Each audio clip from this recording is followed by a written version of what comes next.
И третото клипче ще бъде посветено на един мой много добър приятел, една от важните културни фигури на града, троянския поет Георги Ганев, който поне 20 на години живея в Троян, остави трайна диря в духовния пейзаж на този град. Тук написа, както и Сърбо, между другото, едни от най-хубавите си стихотворения, беше преводач към музея на Троянския манастир, беше редактор в Троянска глас, беше човек, който направи първия селисарски вестник. Аз също съм на позициите на мироведните основания на СДС до ден днешен, но той се казваше този вестник Синьо сияние, изобщо като журналист, като поет, като личност, която има сърце за изкуството и самата тя, тази личност, го създава и като приятел също така Георги Ганев е незаменим.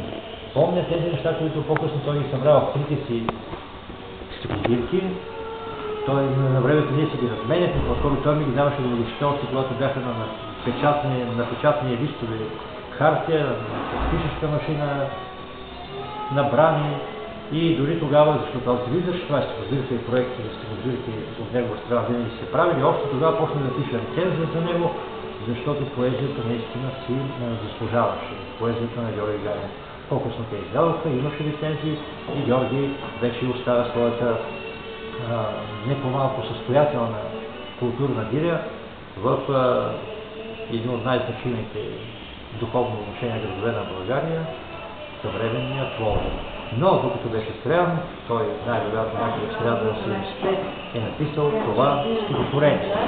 Не знам как е заглавието, но то звучи така.